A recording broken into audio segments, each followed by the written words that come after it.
మనం సుమారు 46 రోజులు లెంట్ డేస్ జరుపుకున్నాం.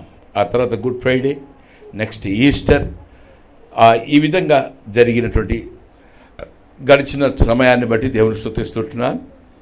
అంతేకాకుండా యేసు ప్రభు సమాధిలో నుంచి తిరిగి లేచిన తర్వాత 40 రోజుల వరకు అనేకులకు పడ్డాడు. మరి 40 రోజుల్లో యేసు ప్రభు ఏం చేశాడు? ఈరోజు అది నా సందేశం. దేవునికి స్తోత్రం, హల్లెలూయా.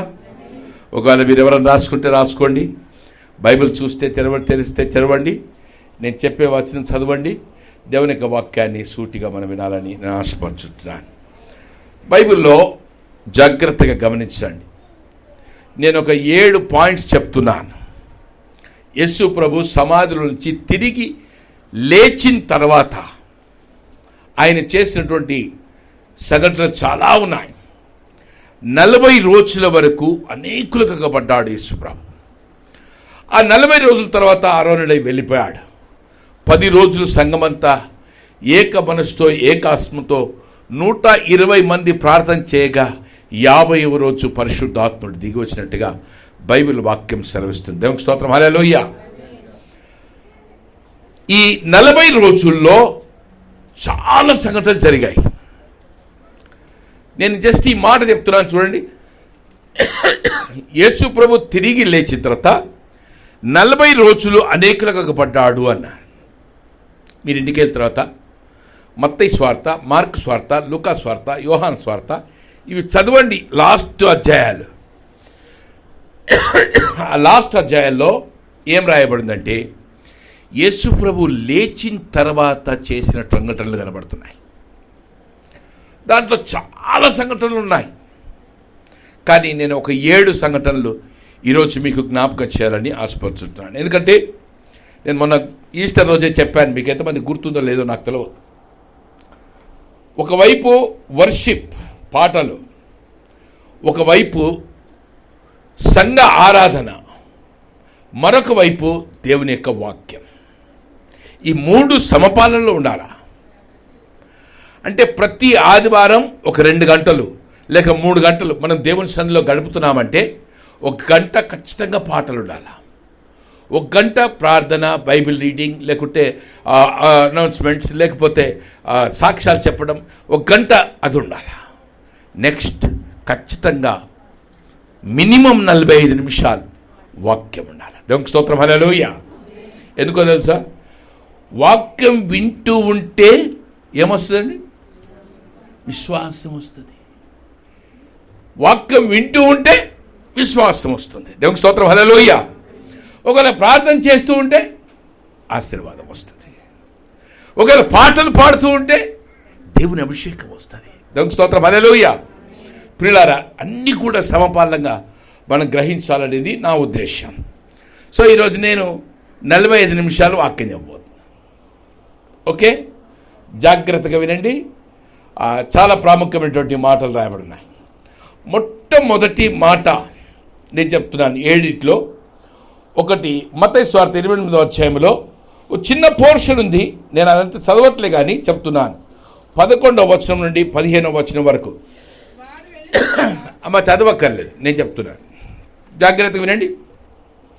నా మొదటి పాయింట్, యేసు ప్రభు సమాధుల నుంచి తిరిగి లేచిన తర్వాత జరిగిన సంఘటన. యేసు ప్రభు పెందల కడనే తిరిగి లేచాడు. కానీ ఆయన లేచాడు అన్న వార్త ఆ చెబితే దేశమంతా నమ్ముతుంది. కాబట్టి ఏం చేశారంటే, ముందే యాక్చువల్గా ఆయన శిలువలో చనిపోయినప్పుడు అరిమతయి యోసేపు తీసుకొని వెళ్ళి సమాధిలో పెట్టి ఒక పెద్ద రాయి పొర్లించినప్పుడు అక్కడ శాస్త్రులు, పరిసయ్యులు, సద్దుకయ్యులు వీళ్ళందరూ కూడా హేరోదు రాజు దగ్గరికి పోయి పర్మిషన్ తీసుకున్నారంట. ఏమంటారంటే, ఈ సమాధిలో మనం పెట్టాం, శవం రాయి పొర్లించాం, కానీ ఒకవేళ రాత్రి వేళ ఆయన శిష్యులు వచ్చి సమాధి తొలగించి ఆ బాడీని ఎత్తుకొని పోయి ఆయన లేచాడని అబద్ధం ఆడితే ఎట్లా?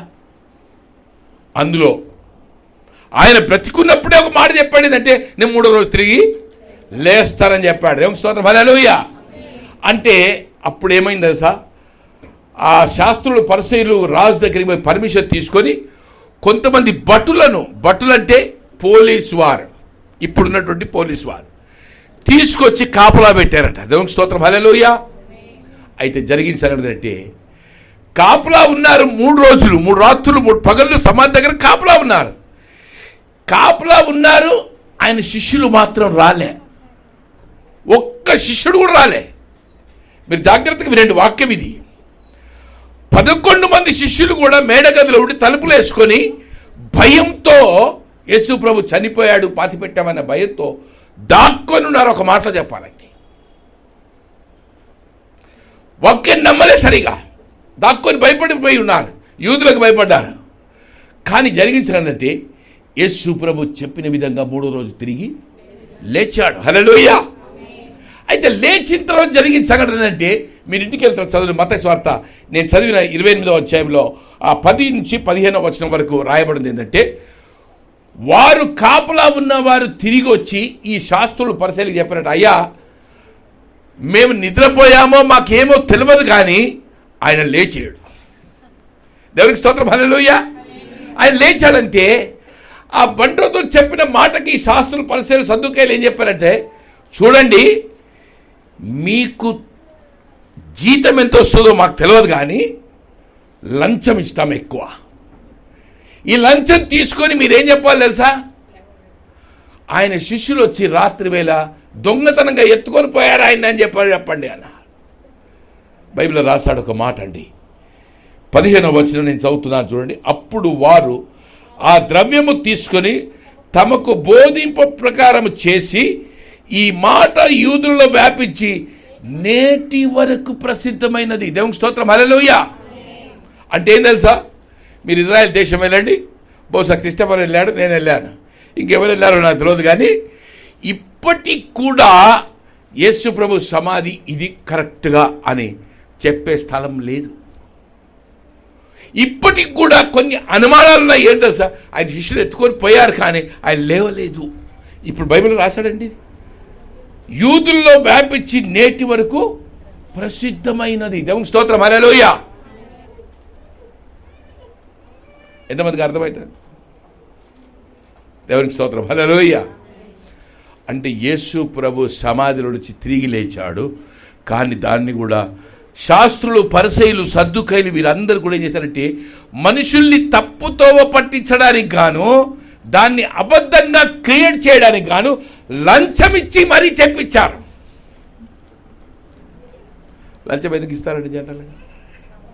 మనకేదో పని కావాలని, ప్రభుత్వంలో ఏదన్నా పని కావాలి అని అంటే లంచం ఇవ్వాలి, లంచం ఇస్తారు. ఎంఆర్ఓ ఆఫీస్ పోయాం, క్యాస్ట్ సర్టిఫికేట్ కావాలి, ఇన్కమ్ సర్టిఫికేట్ కావాలి, ఎవరో ఆర్ఐ ఉన్నాడు, ఒక 500 డిమాండ్ చేస్తున్నాడు, 1000 రూపాయలు డిమాండ్ చేస్తున్నాడు, ఇస్తే తప్ప పని కాదు, ఇది లంచం.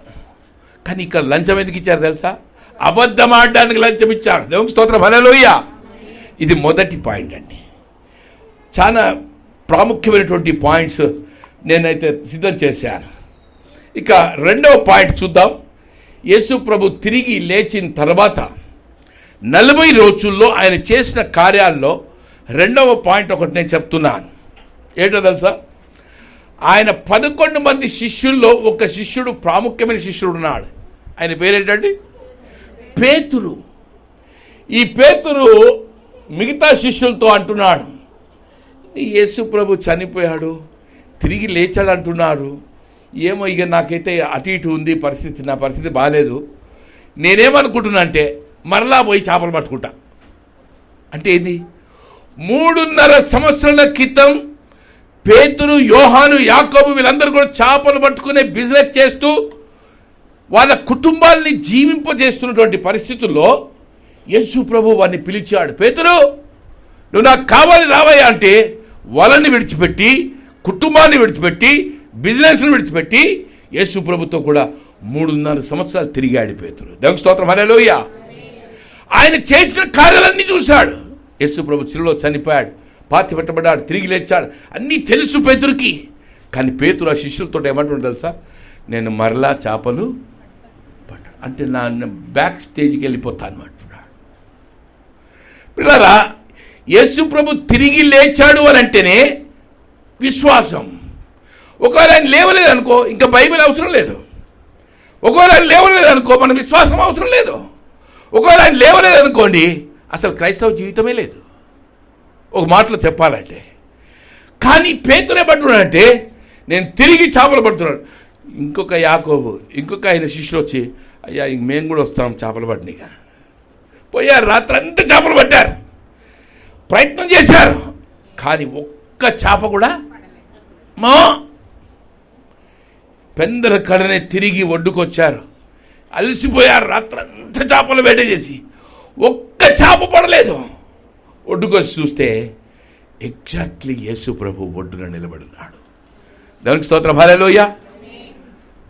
ఒడ్డు నిలబడ్డాడు. పేతురుని పిలిచాడు. పేతురు, నువ్వు ఒక పని చేయి పేతురు, కుడి పక్కన వెళ్ళి వల వేయి పేతురు అన్నాడు. జాగ్రత్తగా విందామండి. యేసు ప్రభు తిరిగి లేచిన తర్వాత చేసిన కార్యాలు గొప్ప కార్యాలు ఇవి. నువ్వు కుడి పక్కన వెళ్ళి వల వేయి పేతురు అన్నాడు.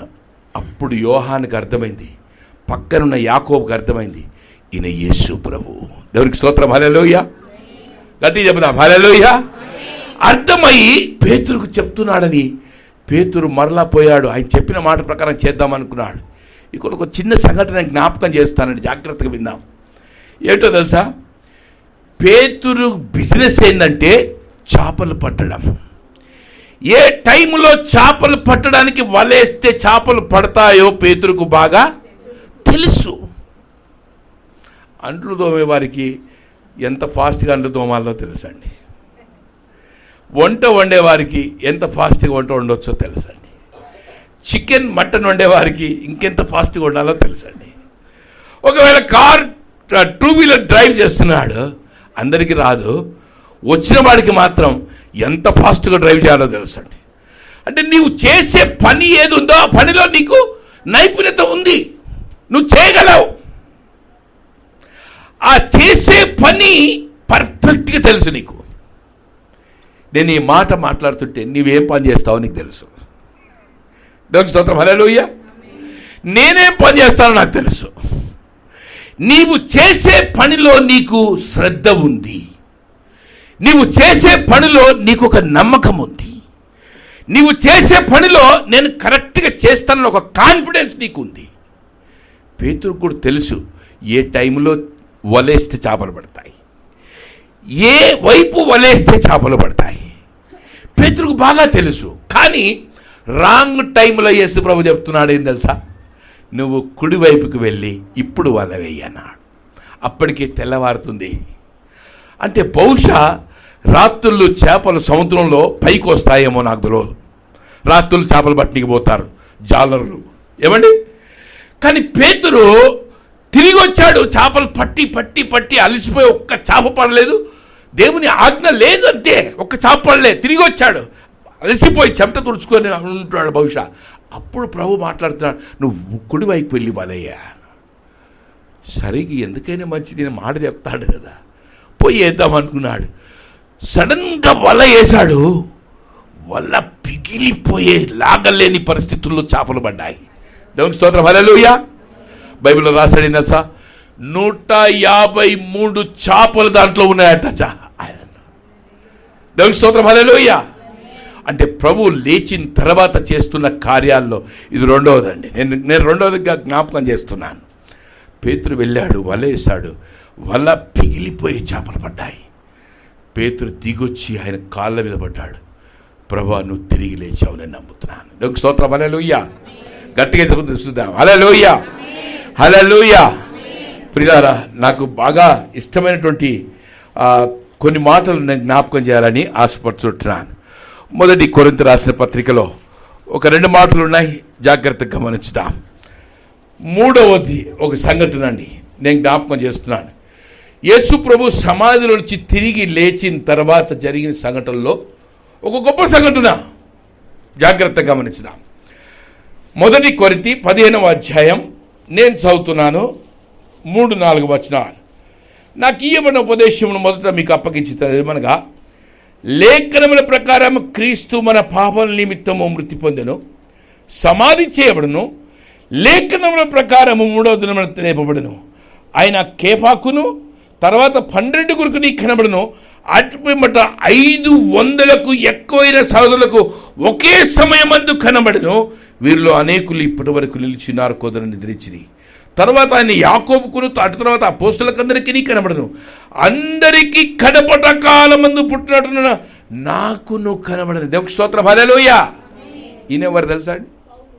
ఈయన శిష్యుడే కాదు, 12 మంది శిష్యుల్లో శిష్యుడే కాదు. అపోస్తలుడు పౌలు చెప్తున్నాడు, లేఖనముల ప్రకారం యేసు ప్రభు మనుషుల పాపాల నిమిత్తం శిలువలో చనిపోయాడు. లేఖనముల ప్రకారం ఆయన పాతి పెట్టబడ్డాడు. అదే లేఖనముల ప్రకారం ఆయన మాట సెలవిచ్చిన విధంగా తిరిగి లేచాడు. దేవునికి స్తోత్రం, హల్లెలూయా. కేఫా కనబడ్డాడు. కేఫా ఎవరు తెలుసాడు? పేతురే. ఏమండి, మిగతా శిష్యులు యాకోబు కనబడ్డాడు. దానిలో ఒక మాట రాశాడు, 500 మందికి ఒకేసారి కనబడ్డాడు. హల్లెలూయా. గట్టిగా చెప్దాం, హల్లెలూయా. 500 మందికి యేసు ప్రభు ఒకేసారి కనబడ్డాడట ప్రియులారా. సో యేసు ప్రభు, నేను మృతుడనైతిని గాని యుగయుగములు అందరూ చెప్దాం, యుగయుగములు సజీవుడని ఉన్నాడు. నేను మృతుడనే కానీ నేను యుగయుగములు సజీవుడై బ్రతికి ఉన్నాను. దేవునికి స్తోత్రం, హల్లెలూయా. ఇక 4వ పాయింట్, కొంచెం ప్రాముఖ్యమైనటువంటి పాయింట్. ఒక మాట చెప్తాడు అపోస్తలుడు పౌలు, రాస్తున్నాడు. అదే 1 కొరింథీ రాసిన పత్రిక 15వ అధ్యాయంలో ఓ మాట రాస్తాడండి. 37-38 వచనాలు నేను చదువుతున్నాను, జాగ్రత్తగా గమనించాం. నీవు విత్తిన దానిని చూడగా అది గోధుమ గింజైనా సరే, మరి ఏ గింజైనా సరే, వట్టి గింజనే విత్తుచున్నావు కానీ పుట్టబో శరీరమును విత్తుటలేదు. అయితే దేవుడే తన చిత్త ప్రకారము నీవు విత్తడానికి శరీరం ఇచ్చును, మరి ప్రతి విత్తనమునకు దాని శరీరము ఇచ్చుచున్నాడు. దేవునికి స్తోత్రం, హల్లెలూయా. నా వైపు చూడండి ఒకసారి. ఏమండి, అందరు చూడాలి, తల పైకెత్తాలి. నా వైపు చూడండి ఒకసారి. గోధుమ గింజని ఎంతమంది చూశారండి? సగం ఎదుగుతున్నారు అంటే సరిగా టిఫిన్ చేయలేదా, బ్రేక్ఫాస్ట్ చేయలేదా? సగం ఎదుగుతున్నారు మరీ దారుణంగా. కొంచెం పైకి ఎత్తుతాం, మీకేం ఫ్యాన్ తాగదు. భీమయ్య అసలే ఎత్తుతున్నాడు. దేవుని స్తోత్రం, హల్లెలూయా. ఎంతమంది గోధుమ గింజను చూశారు? బైబిల్లో రాశాడు, ఏం తెలుసా? గోధుమ గింజ గురించి రాస్తున్నాడు. గోధుమ గింజ భూమిలో విత్తితే అది చస్తేనే తప్ప ఫలించదు అంటాడు. దేవునికి స్తోత్రం, హల్లెలూయా. మరలా అదే అక్కడే అంటాడు, ఏంటంటే ఏ గింజ అయినా సరే, అది ఆవ గింజ కానీ, ఆవ గింజ అంటే విశ్వాసం ఎంత ఉండాలా అంతే. ఆవగింజ కానీ, బియ్యం కానీ, గోధుమలు కానీ, లేకుంటే మరొక గింజ ఏదైనా సరే, మనం గింజను విత్తుతున్నాం. కానీ దేవుడు ఏం చేస్తున్నాడంటే భూమి లోపల అది చచ్చే విధంగా చేస్తున్నాడు. అది చనిపోయిన తర్వాత తిరిగి శరీరం పైకి వస్తుందట, అంటే మొక్కలాగా పైకి వస్తుంది. ఒక్క గోధుమ గింజను విత్తితే ఒక పెద్ద కంకిలాగా వస్తుందండి ఒకటి. పోనీ మీకు అర్థం కానికి మొక్కజొన్న కంకి చెప్తున్నాను. ఒక్క విత్తనం విత్తుతాం, మొక్కజొన్న కంకిలు ఒక 10 వస్తాయేమో ఒక చెట్టుకి. ఆ 10 మొక్కజొన్న కంకుల్లో ఒక్క మొక్కజొన్నకి ఎన్ని విత్తనాలు ఉంటాయండి? 100 ఈజీగా ఉంటాయి నాకు తెలిసి. పెద్ద కాయ అయితే, పెద్ద మొక్కజొన్న కంకి అయితే 100 ఖచ్చితంగా విత్తనాలు ఉంటాయి. కానీ బైబిల్లో ప్రభు చెప్పిన మాట ఏంటంటే, ఆ విత్తనము చస్తే తప్ప తిరిగి మొలకెత్తదు. ఆ విత్తనము భూమి లోపల చస్తే తప్ప అది తిరిగి శరీరాన్ని అమర్చుకోదు అని బైబిల్లో రాస్తాడు. దేవునికి స్తోత్రం, హల్లెలూయా. అంటే నువ్వు విత్తే గింజ ఏదైతే విత్తుతున్నావో అదే గింజను తిరిగి కోస్తాం. గోధుమ గింజ విత్తాం, గోధుమ గింజ కోస్తాం. మొక్కజొన్న విత్తాం, మొక్కజొన్న కోస్తాం. వరి విత్తాం, వరి కోస్తాం. ఒకవేళ వరి విత్తి మొక్కజొన్న కోస్తామా? కొయ్యం. దేవునికి స్తోత్రం, హల్లెలూయా. అందుకే అంటాడు ఏంటంటే బైబిల్లో ఇదే దీని మాటలో చక్కని మాట అంటాడు. 42వ వచనం నుంచి కొన్ని మాటలు రాశాడు, నేను చదువుతున్నాను. శరీరము క్షేమనిదిగా విత్తబడి అక్షేమనిదిగా లేపబడును, ఘనహీనమైనదిగా విత్తబడి మహిమగలదిగా లేపబడును. బలహీనమైనదిగా విత్తబడి బలమైనదిగా లేపబడను. ప్రకృతి సంబంధమైన శరీరముగా విత్తబడి ఆత్మ సంబంధమైన శరీరముగా లేపబడను. ప్రకృతి సంబంధమైన శరీరం ఉన్నది కనుక ఆత్మ సంబంధమైన శరీరం కూడా ఉన్నది. దేవునికి స్తోత్రం. హల్లెలూయా. తిరిగి జాగ్రత్తగా ఒకసారి నా వైపు చూడండి. ఇప్పుడు నా కళ్ళు కనబడుతున్నాయి మీకు. సరే, నాకు సరిగ్గా కనబడతలేవు అనుకోండి, మీకైతే కనబడుతున్నాయి కదా. నా కళ్ళు ఉన్నాయి, నా ముక్కు ఉంది, నా చెవులు ఉన్నాయి, నా తల ఉంది, నా కాళ్ళు ఉన్నాయి, చేతులు ఉన్నాయి అన్నీ. ఇది బాహ్య దేహం కనబడుతుంది. ఒకవేళ ఈ దేహం ఒకవేళ చనిపోయింది అనుకోండి, పాతి పెడతాం. తర్వాత తిరిగి లేచే ఒక దేహం ఉంటుంది, అది ఆత్మ సంబంధమైన దేహం. ఇప్పుడు కనబడేది ప్రకృతి సంబంధమైన దేహం, గోధుమ గింజ లాంటి దేహం ఇది. ఈ దేహం ఒకవేళ చనిపోయి సమాధి చేయబడ్డది, తిరిగి ఒక దినమున ప్రభు రాకలు లేచింది అనుకోండి, అప్పుడు ఏమైంది తెలుసా? ఆత్మ సంబంధమైన శరీరంగా లేస్తుంది. దేవునికి స్తోత్రం. హల్లెలూయా. అందుకని అంటాడు, మృతుల పునర్ధానము లేకుండా క్రీస్తు లేపబడలేదు. హల్లెలూయా. గట్టి చెప్దాం. క్రీస్తు లేపబడ్డాడు అని అంటే 100కు 100% మృతుల పునర్ధానం ఉన్నది. అంటే మన ప్రియులు కానీ, మనకంటే ముందు ప్రభునందు నిద్రించిన వారు కానీ ఒక దినమున లేస్తారనే ఒక గొప్ప విశ్వాసం క్రైస్తవుల్లో ఉందండి. ఏ దినము తెలుసా? ఆ పునరుద్ధానం దినమున లేస్తాం. దానికి గుర్తు ఏంటంటే యేసు ప్రభు ఆల్రెడీ లేచాడు. దేవునికి స్తోత్రం. హల్లెలూయా. హల్లెలూయా. పిల్లలారా, నేను ఇంకొక మాట, 4 మాటలు చెప్పాను. 5వ మాట నేను జ్ఞాపకం చేస్తున్నాను. యోహాను స్వార్త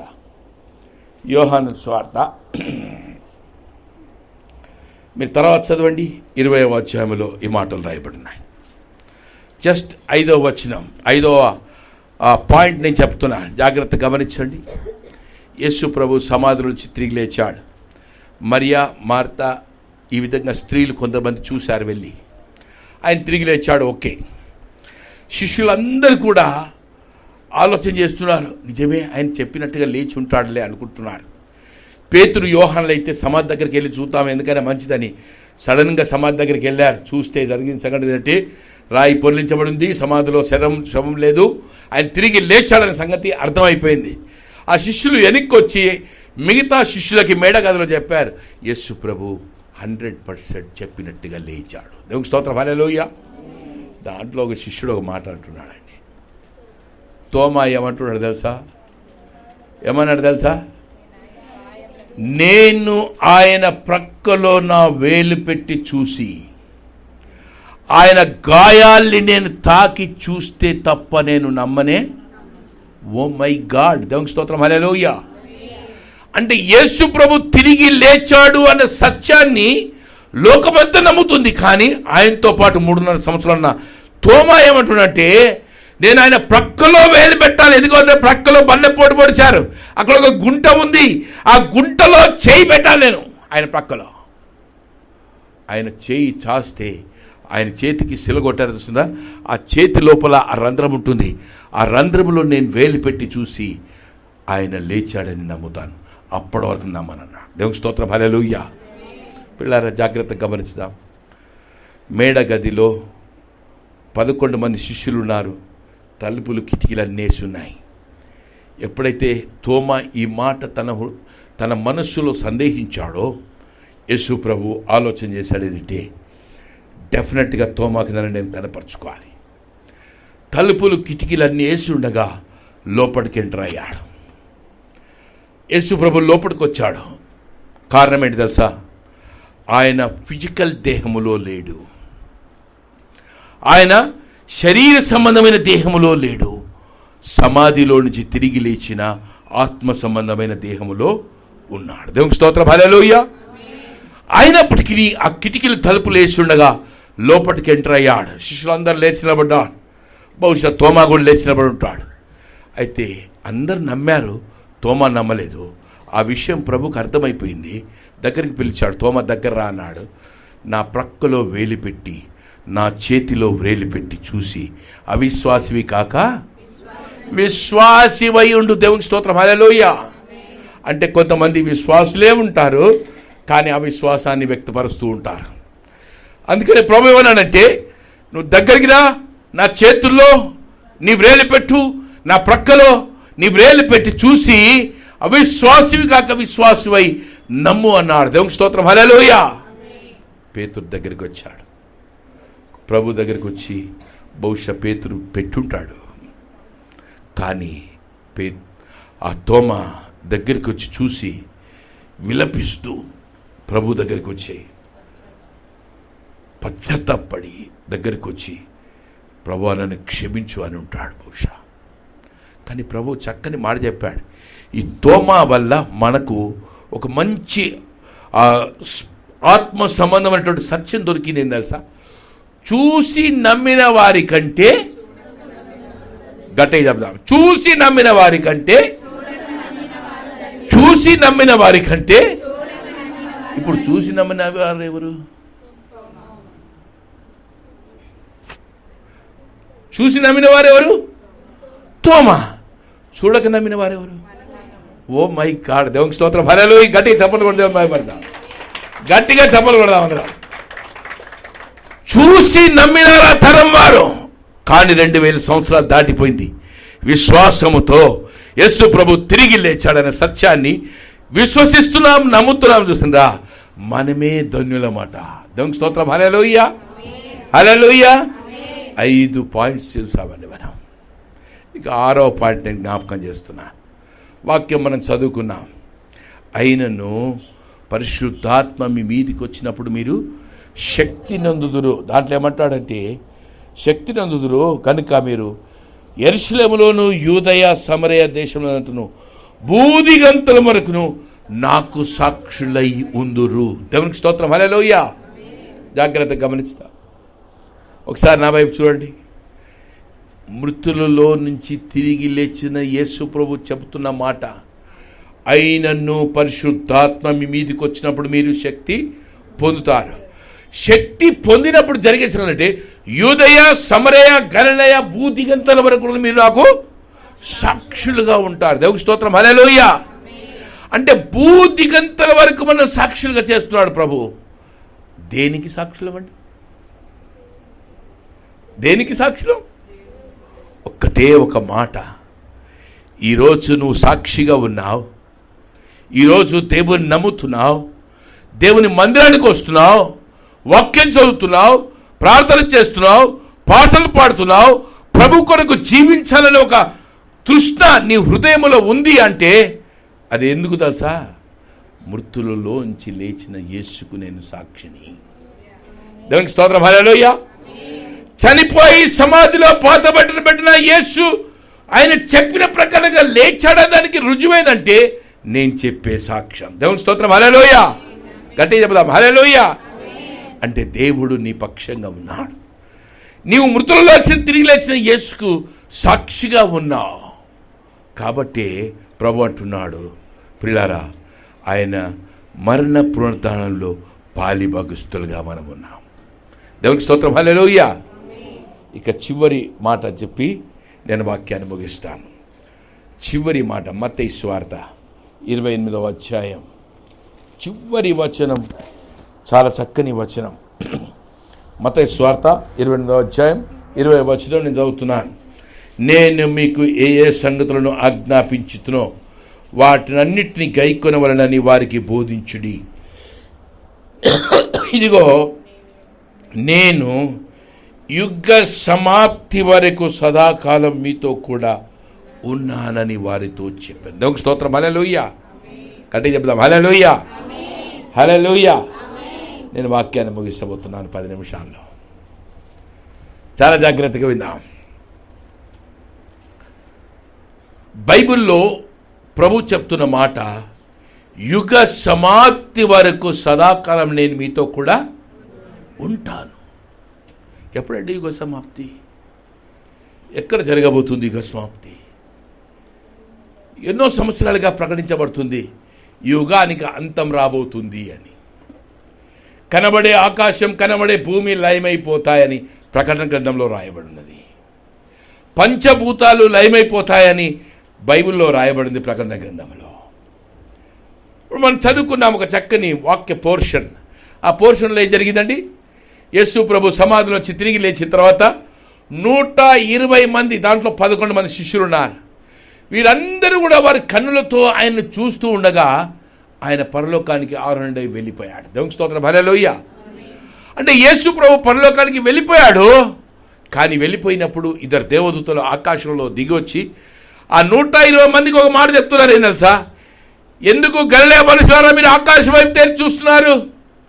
మీ యొద్ద నుండి ఆకాశానికి ఏ విధంగా ఆయన కొనిపోయబడ్డాడో ఆయన తిరిగి వస్తాడు. ఆయన తిరిగి వస్తాడు. ఒకసారి చదువుదాం. అపోస్తలుల కార్యం 1:11 చదవండి ఎవరన్నా. అపోస్తలుల కార్యం 1:11.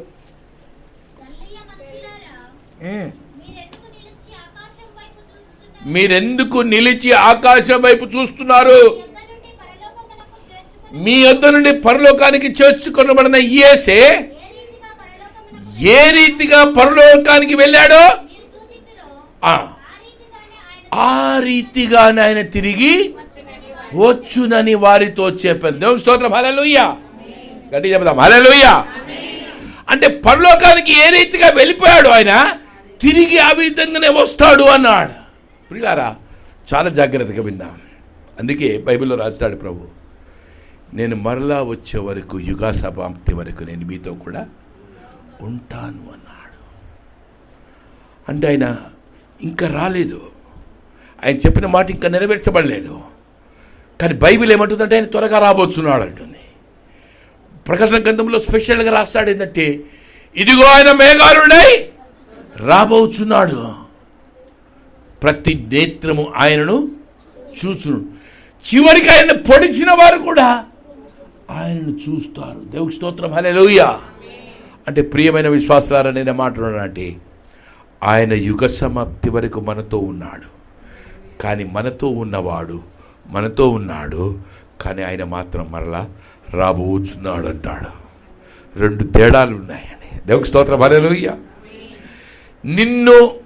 నీతో కూడా యుగ సమాప్తి వరకు ఉంటాను అన్నాడు, నిన్ను నడిపిస్తాను అన్నాడు, నిన్ను ఆశీర్వదిస్తాను అన్నాడు, నిన్ను దీవిస్తాను అన్నాడు, నేను నీకు తోడై ఉంటాను అన్నాడు. దేవుని స్తోత్రం, హల్లెలూయా. మరలా ఆయన రావడం ఏందండి? ఆయన ఉన్నాడు కదా, ఆయన ఉన్నాక మళ్ళీ రావడం ఎందుకు? ఆలోచన చేశారా ఎప్పుడు? నేను ఒక మాట జ్ఞాపకం చేస్తున్నాను. మృతుల్లోంచి తిరిగి లేచిన యేసు ప్రభు పరలోకానికి ఆరోహణుడై వెళ్ళిపోయాడు. వెళ్ళిపోయినప్పుడు దేవదూతలు చెప్తున్నాయి, ఏ విధంగా మీ దగ్గర నుంచి తీయబడ్డాడో ఆయన తిరిగి మరలా వస్తాడు అన్నాడు. కానీ మన చివరి మాటలో మత్తయి సువార్త 28వ అధ్యాయం చివరి వచనంలో అంటాడు, నేను యుగ సమాప్తి వరకు సదాకాలం మీతో కూడా ఉంటాను. దేవుని స్తోత్రం, హల్లెలూయా, హల్లెలూయా. అక్కడే అంటాడు ఏంటంటే, తండ్రి, కుమార, పరిశుద్ధాత్మ, మనల్ని నడిపించేవాడు పరిశుద్ధాత్ముడు. దేవుని స్తోత్రం, హల్లెలూయా.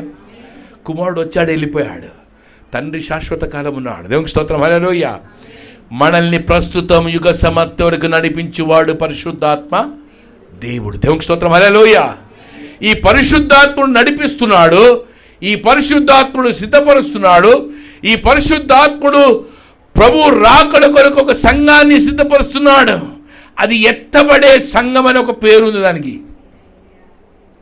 అంటే భూమి మీద మనుషుల్లో ఎవరైతే రక్తంలో కడగబడ్డారో, ఎవరైతే ఆత్మచేత అభిషేకించబడ్డారో, ఎవరైతే రాకడ కొరకు చూస్తున్నారో వారందరూ కూడా ఎత్తబడే సంఘములో ఉంటారు. దేవుని స్తోత్రం, హల్లెలూయా. సిలోయం బ్యాప్టిస్ట్ చర్చిలో కాదు, నారాయణగూడ బ్యాప్టిస్ట్ చర్చిలో కాదు, సిఎస్ఐ వెస్ట్లీ చర్చ్లో కాదు, ఎక్కడో పెంతకోస్తు చర్చిలో కాదు, హెబ్రోన్ చర్చిలో కాదు. ఏమండి, హెబ్రోన్ చర్చిలు ఉన్నాయనుకోండి, 500 చర్చిలు ఉంటాయి. మెననైట్ చర్చిలు ఉన్నాయి, క్రిస్టఫర్ ఉన్నాడు. 10 చర్చిలు హైదరాబాద్లో ఉన్నాయి. నాకు తెలిసిన 10 చర్చిలు వాక్యం చెప్పారు. దేవుని స్తోత్రం, హల్లెలూయా, హల్లెలూయా. ఇవన్నీ కాదు. నువ్వు ఏ సంఘంలో ఉన్నావు, ఏ చర్చిలో ఉండు, ఏ వీధిలో ఉండు, ఏ దేశంలో ఉండు, కానీ ఎత్తబడే సంఘం మాత్రం ఒకటే సుమా. ఒకే ఒక సంఘం ఎత్తబడుతుంది. దేవుని స్తోత్రం, హల్లెలూయా. ఆ సంఘములో ఉన్న వ్యక్తులు ఎవరంటే యేసు రక్తములో కడగబడిన వారు, యేసు ఆత్మచేత నడిపించబడిన వారు, యేసు రాకడ కొరకు ఎదురు చూసేవారు. దేవుని స్తోత్రం, హల్లెలూయా. వారు మాత్రమే ఎత్తబడతారు, వారు ఆయన్ని చూస్తారని బైబిల్ వాక్యం వస్తుంది. దేవునికి స్తోత్రం, హల్లెలూయా. అంటే యేసు ప్రభు సమాధి చేయబడి తిరిగి లేచిన 3వ రోజును మొదలుకొని 40 రోజుల వరకు ఎన్నో కార్యాలు చేశాడు. ఇప్పుడు మీరు ఆలోచన చేయండి. నేను ఒక 7 చెప్పాను పాయింట్లు, జస్ట్ 7 పాయింట్స్ చెప్పాను. మీరు చూడండి, ఇంకా చాలా ఉన్నాయండి. ఒకసారి మీరు వెళ్ళి చదవండి ఇంట్లో. యోహాను సువార్త 20వ అధ్యాయం, 21వ అధ్యాయం, 2 అధ్యాయాల్లో కూడా ఆయన లేచిన వార్తలు ఉన్నాయి. ఏమేమి ఉన్నాయి చదవండి ఒకసారి. మీ ఆత్మకు దేవుడు కొన్ని విషయాల్ని బోధిస్తూ ఉంటాడు. నేను కూడా చదువుతూ ఉంటాను, నేను మరలా వెళ్తాను, నేను మరలా చదువుతాను, ఇంకా కొన్ని విషయాలు మాట్లాడుతూ ఉంటాడు దేవుడు. దేవునికి స్తోత్రం, హల్లెలూయా.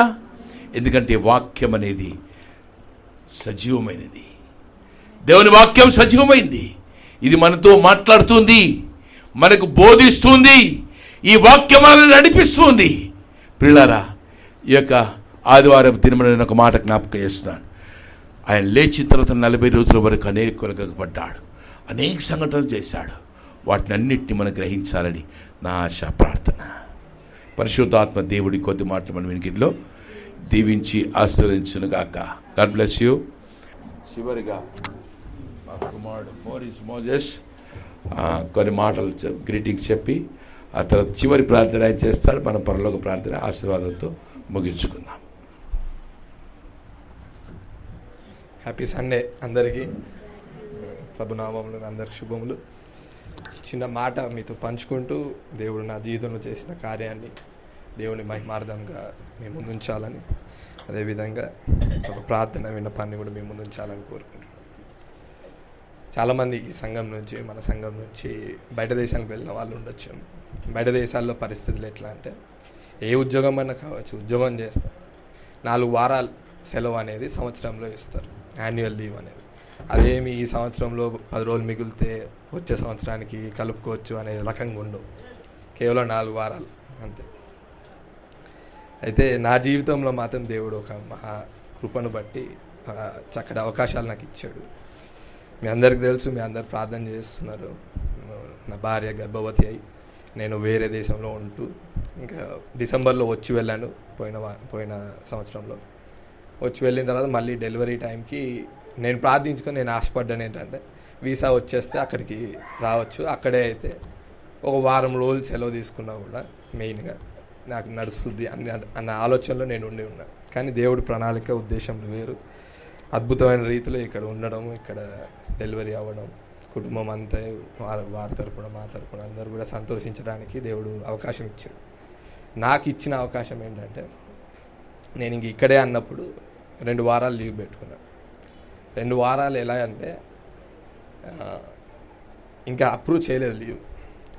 నా బాస్ ఎవరైతే అప్రూవ్ చేయాలో ఆయన కరెక్ట్గా నేను పెట్టే ముందు రోజు వరకు 3 వారాలు ఆయన లీవ్ తీసుకున్నాడు. ఆయన పోయిన డిసెంబర్లో లీవ్ తీసుకోకుండా ఇప్పుడు తీసుకున్నాడు. ఇప్పుడు ఆయన వస్తేనే కానీ నా లీవ్ అప్రూవ్ అయిందా లేదా నాకు తెలియదు. నేనేమో ఫ్లైట్ టికెట్ బుక్ చేసుకొని ఉన్నాను. 20వ తారీఖుకి నేను బుక్ చేసుకొని నోటీస్ ఇచ్చి చెప్పి ఉన్నా. ఇంకా ఏదేమైనప్పటికీ ఇంకా లీవ్ నోటీస్ ఇచ్చాను కాబట్టి ఇవ్వాలి అన్నట్టుగా ఉన్నా. ఓ 2 వారాలు అయితే ఇస్తారులే అని ఆశతో ఉన్నాను. ఈయన తిరిగి వచ్చాడు. తిరిగి వచ్చిన తర్వాత దేవుడు ఏం చేశాడో, ఎలాంటి కార్యం చేశాడో నాకు తెలియదు. కానీ ఆయన ఫస్ట్ రాగానే డెలివరీ అయిపోయిందా అని అడిగాడు. అంటే డెలివరీ కాలేదు, అవుతుంది పలానా తారీఖు డేట్ అని. 25th అని ఇచ్చారు. సో 20th వెళ్దామని ఉన్నా. అప్రూవ్ చేస్తే టికెట్ కొనుక్కున్నాను. ఆయనతో దేవుడు ఏం మాట్లాడాడో నాకు తెలియదు. కానీ ఆయన వెంటనే అన్నాడు, ఎందుకు త్వరగా వెళ్ళకూడదు అని అన్నాడు. అంటే త్వరగా వెళ్ళడమా, ఇదేంటి అసలు ప్లాన్లో లేదు కదా అనుకున్నాను నేను. అంటే సో చూడు ఒకసారి ఏమన్నా రిమోట్గా వర్క్ చేయగలుగుతావా అని ఐటీ వాళ్ళతో మాట్లాడుకొని చూడు ఒకసారి ఏంటో సంగతి చెప్పండి. 2 రోజుల్లో నేను అన్ని వర్కౌట్ చేసుకొని పాసిబిలిటీ ఉంది అని 10 రోజుల ముందే వర్క్ ఫ్రమ్ హోమ్ ఆప్షన్ ఇచ్చి రిమోట్ వర్క్కి దేవుడు అవకాశం ఇచ్చి రాగలిగాను. కరెక్ట్గా 19వ తారీఖున కొడుకు పుట్టాడు. నేను అనుకుంటాను ఏంటంటే, ఒకవేళ if it's not God's work, దేవుడు అట్లాంటి ఆశ్చర్య కార్యం చేయకపోయి ఉంటే నేను డెఫినెట్లీ ఉండేవాడిని కాదు, నేను చూడగలిగేవాడిని కాదు. ఈ లోకానికి ఐజాక్ బెనోనీ మోసెస్ నా కుమారుడు వచ్చిన వాడు కళ్ళు తెరవగానే ఫస్ట్ చూసిన ఫేస్ నాది. సో నాకు అటువంటి అవకాశం దేవుడు ఇచ్చాడు, అట్లాంటి కార్యం దేవుడు ఇచ్చాడు. ఈ సంఘటన బట్టి నేను మీ అందరికి కూడా జ్ఞాపకం చేయాలనుకునేది ఏంటంటే, మన ఆలోచనలు ఏమన్నా కావచ్చు, కానీ దేవునికి ఒక ప్రణాళిక ఉంటుంది. దేవుని ఉద్దేశం ఒకటి, మనందరి పట్ల, మనందరి జీవితాల పట్ల ఒకటి. ఆ ప్రణాళికను ఆయన నెరవేరుస్తూ వస్తాడు. అది మన మేలు కొరకై ఉంటుంది. ఇక మీ ముందు ఉంచే నా ప్రార్థన విన్నపం ఏంటంటే, ఇప్పుడు పుట్టినవాడికి పాస్పోర్ట్ వచ్చేంత వరకు వీసా అప్లై చేయడానికి లేదు. సో దేవుని చిత్తం అయితే మే 1వ వారం కానీ 2వ వారం లోపల పాస్పోర్ట్ అప్లై చేసి పాస్పోర్ట్ రావాలని, పాస్పోర్ట్ వచ్చాక వీసా అప్లై చేస్తే, దేవుని చిత్తం అయితే జూన్ 15వ తారీఖున నా వివాహం గత సంవత్సరం జరిగింది. తిరిగి వచ్చి మళ్ళీ అప్పుడు కూడా లీవ్ ఇస్తారా అన్నది నాకు తెలియదు. ఒక వీకెండ్ కలుపుకొని 4 రోజులు రావాలేమో. It will be very short trip. So ఆశపడుతుంది ఏంటంటే యానివర్సరీకి వచ్చి కుటుంబాన్ని తీసుకొని తిరిగి వెళ్ళాలని, దేవుడు అన్నిటినీ సమయానుకూలంగా సహకరించి చేయించాలని, వీసా విషయంలో కూడా దేవుడు ఒక అద్భుతమైన కార్యం చేయాలని ప్రార్థన చేయమని కోరుతున్నాను. సరే, ఈ రోజున చక్కటి వాక్యము, చక్కటి ఆరాధన జరుపుకున్నాం. అందరం కళ్ళు మూసుకుంటూ ప్రార్థన చేసుకున్నాం. అందరూ లేచి నుంచి నిలబడితే ప్రార్థన చేసుకున్నాం.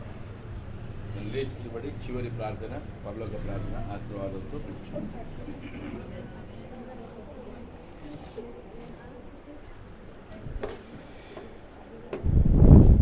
పరిశుద్ధుడైన తండ్రి, పరలోకమందున దేవా, అనేక స్తుతులు స్తోత్రములు నాయన.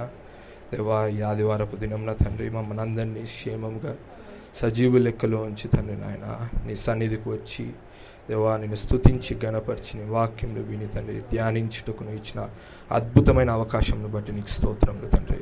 ఎందరికో లేని భాగ్యమును మాకు దయచేసావు, దాన్ని బట్టి నీకు స్తోత్రములు నాయన. అవును ప్రభువా, నీ కుమారుణ్ణి తండ్రి ఈ లోకానికి పంపి దేవా మా రక్షణ కొరకు తండ్రి నాయన కుమారుణ్ణి బలించి తండ్రి నాయన దేవా తిరిగి తండ్రి 3వ దినాన తిరిగి లేపిన ఆయన మాకు సజీవమైన నిరీక్షణ కలిగిన విశ్వాసమును మాకు దయచేసావు తండ్రి.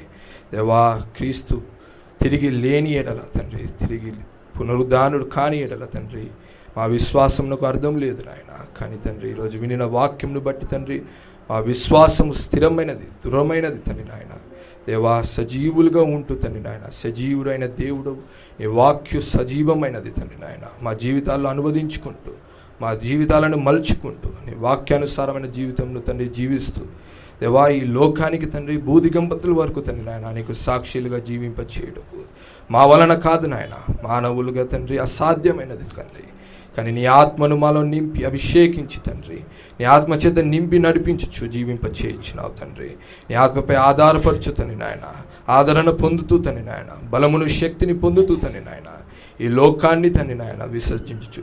ఈ లోకంలో తండ్రి నాయన నీకు బిడ్డలుగా, నీకు సాక్షిగా జీవింపచేయటకు కృప చూపించమని దేవా వచ్చి వారమంతయు తండ్రి నీ చేతికి అప్పగించుకొచ్చిన సంఘముకు వచ్చిన ప్రతి ఒక్కరిని బట్టి నీకు స్తోత్రములు తండ్రి. రాలేని వారి బట్టి నీకు స్తోత్రములు నాయన. వచ్చి వారును తండ్రి నాయన కలిసి స్తుతించుటకు తండ్రి నాయన వారికి అవకాశంలో దయచేయమని అడుగుచున్నాను తండ్రి. దేవా నాయన కూడి ఉన్న మేమందరము కూడా తండ్రి నాయన వచ్చి వారంలో తండ్రి మా పనులు ఏమైనప్పటికీ తండ్రి నాయన దేవా నీ యొక్క హస్తమును తోడయించి నీ కృపాక్షేమము మాకు దయచేసి చేయు ప్రతి పనిలోనూ తండ్రి నాయన నీవు తండ్రి విజయమును దయచేయమని అడుగుచున్నాను దేవా. ఎవరి గృహంలో తండ్రి నాయన, ఎవరి కుటుంబాలలో, ఎవరి జీవితాలలో తండ్రి నాయన ఏ కొదువలు లోట్లు ఉన్నాయో మేము ఎరుగం కానీ తండ్రి వాటినన్నిటినీ తీర్చివాడవు నీవే అని నిరీక్షణ కలిగి జీవిస్తూ తండ్రి నాయన అసాధ్యుడవని ఎరిగి తండ్రి నాయన నీపై ఆధారపడుచు తండ్రి కేవలం నిన్నును బట్టి తండ్రి నాయన మేము జీవించుచున్నామని గుర్తెరిగిన నీ రక్షణను తండ్రి నాయన దేవా మేము కాపాడుకొనుటలో తండ్రి నాయన మా యొక్క విశ్వాసమును దృఢపరచుకొనొచ్చు, లోబడుచు తండ్రి నీ వాక్యపు జీవితంను, నీ వాక్యానుసారమైన జీవితంను కలిగి ఉంటూ తండ్రి నాయన జీవించలాగిన కృప చూపించమని ఈ అవకాశం ఇచ్చిన నాకును తండ్రి నాయన నీకు వేలాది స్తుతులు చెల్లించుకొంచు. నజరేయుడైన మా రక్షకుడైన యేసుక్రీస్తు నామములో అడుగుచున్నాం తండ్రి, ఆమేన్. నీ నామం పరిశుద్ధపరచబడును గాక, నీ రాజ్యం నాకు వచ్చును గాక, నీ చిత్తం పరలోకమందు ఎలా భూమి అందు ఎలాగ నెరవేర్చింది. మాకు కావాల్సిన ఆహారం మాకు దయచేయండి, మా రుణస్తులను క్షమించి ప్రకారం మా రుణములను క్షమించి మమ్మల్ని శోధన ఇస్తే తప్పించి, ఎందుకంటే రాజ్యం బలమైన నిరంతరం నీవే నాటుతాం. ఆమేన్. మన పరమ తండ్రి అయిన దేవుని యొక్క ప్రేమ, ఆయన ఏకైక కుమారుని యేసుక్రీస్తు కృప, మనల్ని సర్వసత్యునికి నడిపిస్తున్న పరిశుద్ధాత్మ దేవుని యొక్క అన్యోన్యత సన్నిధి మనకును సకల పరిశుద్ధులకును, ముఖ్యంగా అనారోగ్యంతో ఉన్న పాస్టర్ గారికి, ఈరోజు ఆస్ట్రేలియా బయలుదేరి వెళ్తున్న మోయిస్కు, మనందరికీ సదాకాలము తోడై నడిపించునుగాక. తండ్రి కుమార శుద్ధాత్మకును తగు స్తుతి మహిమలు కలుగుగాక. ఆదిని ఇప్పుడు ఎల్లప్పుడూ నైనట్లు యుగముల కాలమే. తండ్రి కుమార శుద్ధాత్మకును తగు స్తుతి మహిమలు కలుగుగాక.